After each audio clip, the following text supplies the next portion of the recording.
Gəlin sizə biraz mürəkkəb məsələlərdən girim. Likopen və faydaları. Hər kəs deyir ki, bu video çəkəndə ilk 3 saniyə qaydası var. İlk 3 saniyədə deyəcəyini deməlisən. Bugün azı-buza demirəm. Likopen və faydaları. Amma sizə bir şey söyleyeyim, çox maraqlı bir şey söyleyəcəm. Kişi, likopen nədir ki, onun faydası olsun?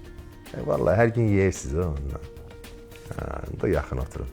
Mən sizə maraqlı bir şey danışacağım. Baxın, mən normalda hər hansı bir qidanın alındığı zaman insana fayda verəcəyi əfsanəsinə inanmıram. Məsələn, bizdə belə bir şey var. Filan şey çox faydalıdır. Filan xəstəliyin dərmanıdır. Bax, mən həkim olaraq buna inanmıram.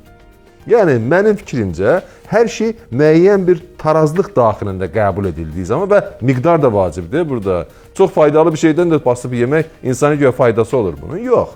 Yəni, ancaq o tarazlıq, faydalı maddələrin tarazlığı bizə fayda verir. O tarazlıq pozulduğu zaman nə olsun ki, faydalıdır. Bundan biz nə alırıq? Amma bu dünyada bir 2-3 dənə molekul var ki, bax, mənim indi dediyim o əsas postulat onlara aid deyil. Bunlar hər zaman faydalıdırlar və hər miqdarda faydalıdırlar. Bax, likopen onlardan birisidir. Əgər həsrətlə və səbirlə gəlib videonun bu dəqiqəsinə qədər çıxmışsınızsa, indi mən sizə yaxşı bir şey başlasınız. Qaqa, bu likopen nədir? Bu harda olur? Pomidor, qardaş, pomidor. Bildiyiniz pomidor. Pomidora rəngini verən likopen deyilən bir maddədir. Başqa bitkilərdə varmı? Yoxdur. Likopen hər zaman faydalıdır. Hər miqdarda faydalıdır. Likopen heç vaxt daha çox ol, artıq ol de bu. Məsələn, bax, Nizami Gəncəvinə yazıb, deyir, suda o qədər hikmət və sağlıq var, amma artıq içəndə o da ziyan vurur. Mən əminəm ki, siz özünüzə ziyan vuracaq dərəcədə likopen yeyə bilməyəcəksiniz, yəni pomidor yeyə bilməyəcəksiniz. Pomidora rəngini verən maddələrdən birisi likopen adlı bir maddədir. Ona görə də siz əgər gedib ağ pomidor, yəni yetişməmiş pomidor turşusu yeyirsinizsə, pomidor yesəniz də əslində likopen almamış olursunuz. Likopen pomidorun özünə lazımdır. Nə üçün lazımdır? Özünü həm bəzi ziyan vericilərdən qorumaq üçün lazımdır. Bir də rəngi gözəl olur. Onu gəlir, o ziyan verici yox, digər heyvanlar yeyir, o rəngi xoşuna gəlir də. Və onun toxumlarını kənara səpir ki, pomidor başqa yerdə də çıxır da. Bax, bu likopen pomidorun özünə bunun üçün lazımdır. Yaxşı, bizdə likopen nə iş görür? Baxın, dünyadakı ən güclü zəhər hansıdır? Deyə sizə sual versəm. Siz nə deyəcəksiniz? Biri kalium şey deyəcək, neydi ona da, siyanit deyəcək, onu deyəcək, bunu deyəcək. Amma mən sizə bir şey söyleyeyim, dünyadakı ən güclü zəhər oksigendir. Oksigenə bizim ehtiyacımız olsa da, oksigen eyni zamanda canlı bədənini dağıdır. Ona görə də oksigen canlı bədəndə heç vaxt sərbəst dolaşa bilmir. Oksigen mütləq hansısa başqa bir molekula insan bədənində daha çox bu dəmir molekuluna bağlanaraq gəzir. Ona görə də bizdə qan da qırmızıdır, ət də qırmızıdır. Amma oksigen bəzən xuliqanlıq eləyir və bu bağlandığı molekuldan qopur. Qopan kimi oksigen bilsiniz nə olur? Elə bir ki, siz oturmuşsunuz 100 nəfər bir yerdə, bir çadırda çay içirsiniz. Və sizin ortanıza pimi çəkdilər, bir dənə qranat tulladılar. 100 nəfərin yüzü də qırılmayacaq. Amma bir onu yəqin ki, təəssüf ki. Baxın, sərbəst oksigen, yəni dəmirə bağlanmamış və ya başqa molekula bağlanmamış oksigen insan bədənində bu effekti verir. Biz buna deyirik sərbəst oksigen radikalı. Adı radikal hərəkətdir də. Sən 100 dənə cəmaatın içində niyə orada belə qumbara atasan ki?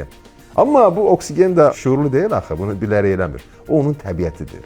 Sərbəst oksigen radikalı bizim bədənimizi belə təşkil edən molekulları dağıtmaqla məşğuldur. Amma siz elə bilməyin, canlılar o qədər axmaqdırlar. Canlılar sərbəst oksigen molekulunu tutmaq üçün antioksidan deyilən bir maddə kəşf ediblər. Elə bil ki, bu polis deməkdir. Yəni polis nə edir? 100 adamın oturacağı yerə girəndə hər kəsi yoxlayır ki, burada qumbara olmasın. Bədəndə də, canlı bədənində də bax bu sərbəst oksigeni yoxlayacaq və o ortaya çıxdığı zaman onu tutacaq antioksidan sistem var. Təəssüf ki, heyvanlarda bu antioksidan sistemi zəifdir. Çünki bizim oksigenlə işimiz bitkilərdəki qədər deyil. Bitkilər hər işi oksigenləndir. Onların bax o bütün gördüyünüz bütün bədəni var. Onlar hamısı oksigen ifraz eləyərək bunu qura biliblər. Ona görə də bitkilərdə antioksidanların envai çeşidi var. Bu antioksidanlar əslində likopendən başqa da antioksidan, o nə qədər desəniz var.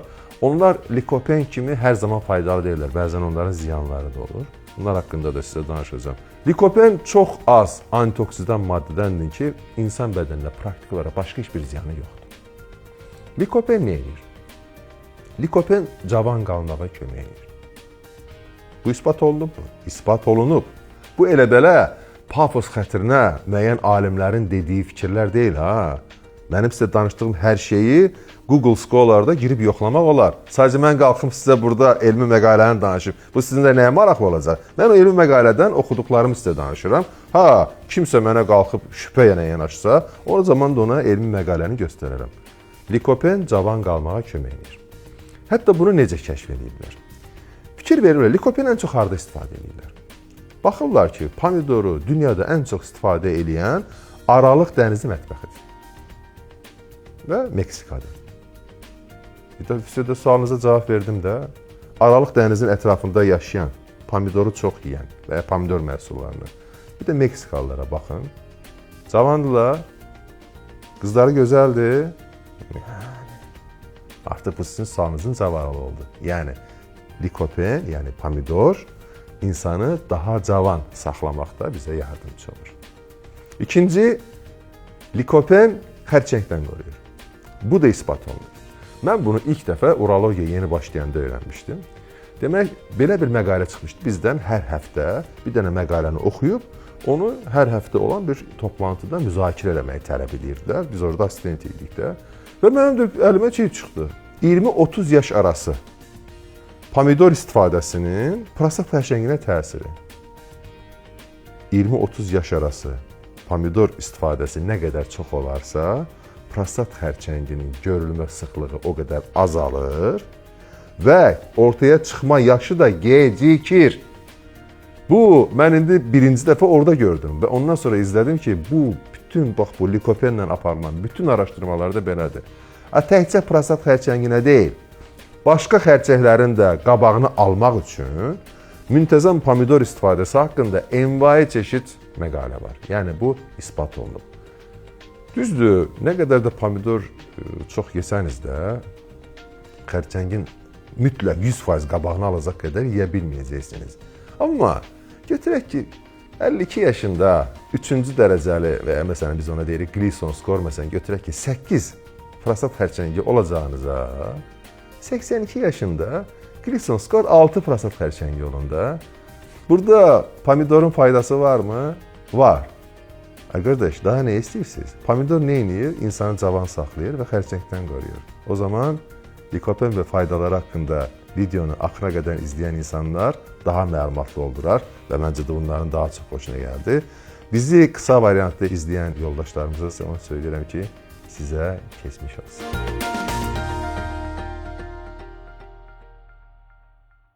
Pomidoru bişirəndə daha faydalıdır. Bəli, likopenin sıxlığı artır. Yağda yox da belə kabab kimi buxarda bişəndə. Biz qidanı alanda doyğunluq hissini 2 faktor verir. Bir, aldığımız həcm, bir də o aldığımız hissədən çıxan maddələr ki var, onlar bizim qanımıza sorulur. Qanda reseptorlar var. Məsələn, baxır, gəlir ki, şəkər müəyyən səviyyə çatdı, həmsə bitdi. Şəkər doyğunluğu yaranır, yağ doyğunluğu yaranır. Amma bu hardasa 20 dəqiqə ilə 1 saat arasındadır. Ona görə də insanı daha tez doyuzdurmaq üçün nə etmək lazımdır? Həcmi sıxlaşdırmaq lazımdır. Pomidoru bişirəndə nə olur? İçindəki su buxarlanır və məsələn elə bir ki 100 qram pomidorda, məsələn götürək ki 10 qram likopen var.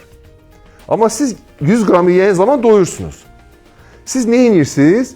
100 qram pomidoru bişirdiyiniz zaman bu dönür olur məsələn 20 qram. 20 qramın içərisində nə qədər likopen var? 10 qram. Likopen buxarlanıb uçmadı ki, əsasən su uçdu. Ona görə də bişirilmiş pomidor, istəyir tomat pastası olsun, istəyir lap yağda bişirin. Heç bir fərqi yoxdur. Yağ, məsələn, normal bir yağ olanda sonra sizə niyə ziyan olsun ki? Yəni, pomidoru bişirmək, bəli, elə bir ki, bir dəfəyə daha çox likopen ala bilirsiniz. Yəni, bu cəhətdən, bəli, faydası var.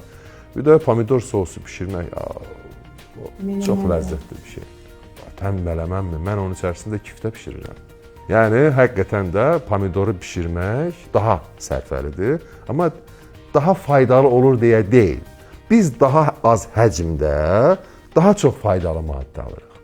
Bax, məsələn altına yatan səbəb budur. İndiki pomidorlara güvənmək olar? İndiki pomidorlara güvənmək olmur, təəssüf ki. Çünki indiki pomidorların istehsalında və ya yetişdirilməsində müəyyən maddələrdən, pestisidlərdən istifadə olunur. Pestisidlərin mənfi bir xüsusiyyəti var.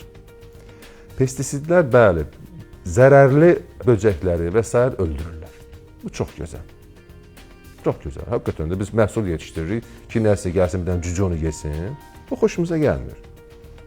Pestisid vururuq, demək ki, buradan fayda alırıq. Amma bir şeyi yadda saxlamaq lazımdır.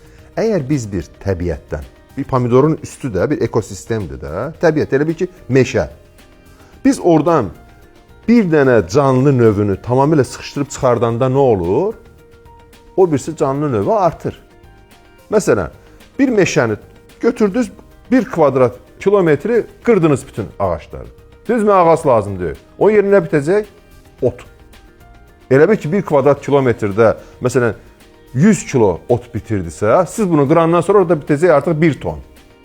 İndi siz də pestisidlər vurduğunuz zaman, indi təkcə böcəkləri öldürmür axı, başqa bakteriyaları da öldürür o pestisid. Yəni təkcə böcəkləri öldürsə, vallahi böcəklərə yazığım gəlmir yəni. Bizim yemək istədiyimiz pomidoru tutub yeyirlər. Amma orada başqa bakteriyaları da öldürür. Onun yerinə nə gəlir? Göbələk. Baxa, göbələyin aflatoksin deyilən zəhəri xüsusilə qaraciyərdə, amma bədənin bir çox yerində xərçəng yaradır və çox təhlükəlidir. Və təəssüf ki, aflatoksindən qurtarmaq praktik olaraq mümkün deyil.